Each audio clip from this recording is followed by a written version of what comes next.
Have you ever actually stopped to think about what game you're playing when you invest your money? I know, it sounds like a strange question, right? But think about it for a second. When you log into your brokerage account, you are stepping onto a massive global playing field. The thing is, not everyone on that field is playing by the same rules. In fact, a lot of them aren't even playing the same sport. Author Morgan Housel points out a massive danger here. He says we absolutely have to beware taking financial cues from people playing a different game than we are. Look at it this way. If you're a long-term investor, saving for a retirement that's 30 years away, why on earth would you copy the panic or the greed of a day trader who's just trying to flip a stock by next Tuesday? When we let the actions of people with completely different time horizons dictate our own choices, we're just setting ourselves up for a world of disappointment. So, welcome to this explainer. Today, we're diving straight into a topic that sits at the absolute core of how we build wealth: index funds versus individual stocks. We're going to break down the great debate between active stock picking and passive index investing. We'll look at the math, the theories, and maybe most importantly, the psychology that dictates which strategy actually works best for the long haul. Here is our roadmap for today. We'll be covering the investing game, the stock picker's path, the index fund advantage, the hidden cost of fees, mind over market, and finally, long-term wealth building. Let's get right to it. Starting off with Section 1, the investing game, and defining your strategy. To figure out how to actually win this game, we have to turn to Benjamin Graham, the legendary father of value investing. He basically divided the world into two camps.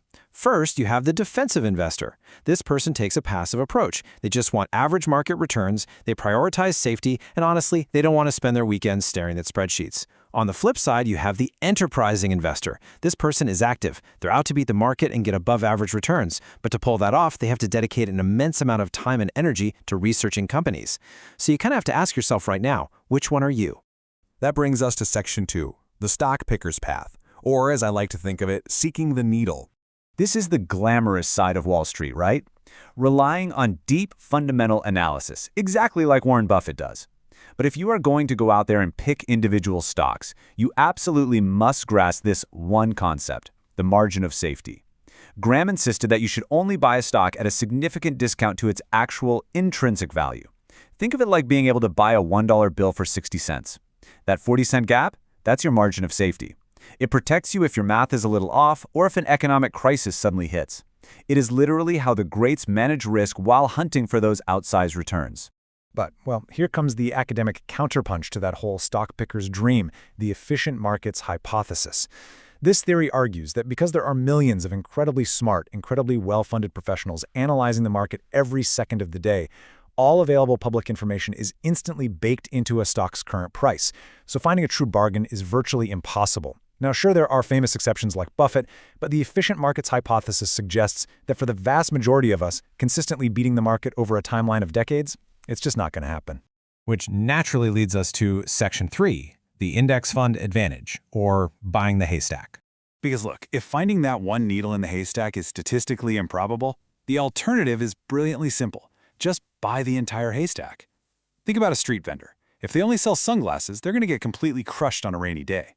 If they only sell umbrellas, they go broke when the sun comes out. But if they split their inventory 50-50 between umbrellas and sunglasses, they're making a profit no matter what the weather does. That right there is the core power of diversification.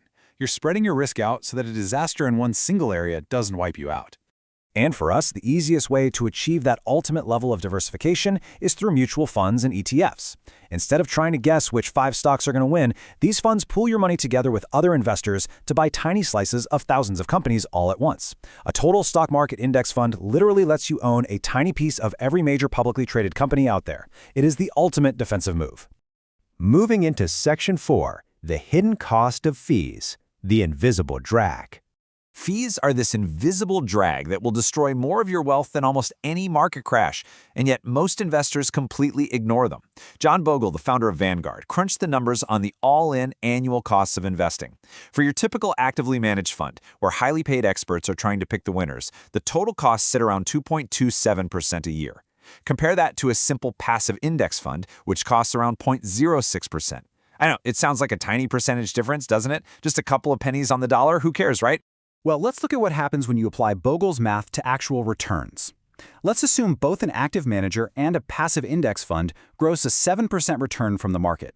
The active fund has to subtract that massive 2.27% in costs, plus it gets hit with higher taxes because they are constantly buying and selling stocks, triggering capital gains.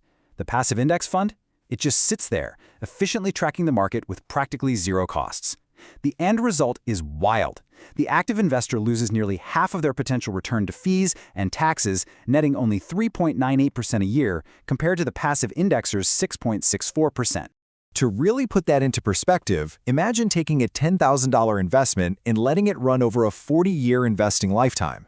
That supposedly tiny annual difference in fees compounds massively. The actively managed fund grows to about $48,000. But the low-cost index fund? It rockets all the way up to $131,000. The passive investor ends up with nearly 3 times the wealth, simply by refusing to pay exorbitant fees. It's mathematical proof that in investing, you get exactly what you don't pay for. Okay, on to Section 5, Mind over Market, the final boss. You can have the most perfect, low-cost portfolio in the world, but if you can't control your own psychology, you're still going to fail. Benjamin Graham gave us this incredible allegory for this with his concept of Mr. Market. He said, the market is a pendulum that forever swings between unsustainable optimism and unjustified pessimism. Imagine Mr. Market is your manic-depressive business partner. Some days he's absolutely euphoric and wants to buy your shares for a fortune. Other days he is terrified and will sell you his shares for pennies. The intelligent investor exploits his irrationality rather than falling victim to it. And falling victim usually looks like these very common behavioral mistakes. Honestly, have you ever caught yourself doing any of these?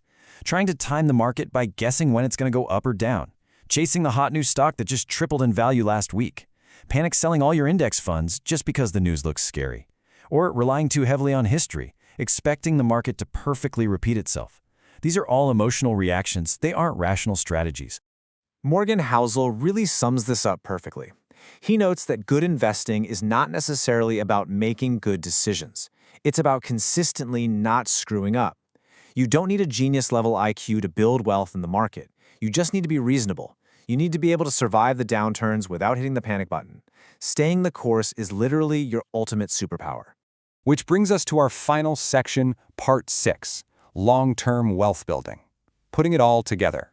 This is where we bring the math and the psychology together into an actual actionable plan.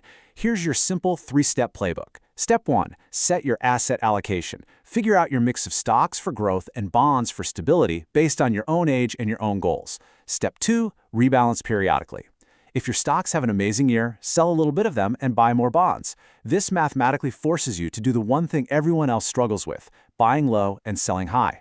And step 3, ignore Mr. Market. When the pendulum swings to panic, just stick to your plan. Turn off the financial news if you have to.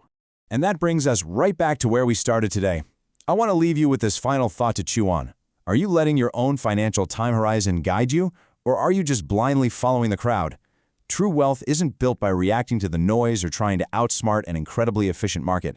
It is built by knowing exactly what game you're playing, keeping your costs relentlessly low with index funds, and having the sheer discipline to stay on the field until the clock runs out. Thank you so much for joining me on this explainer, and I challenge you to go out there and play your own game.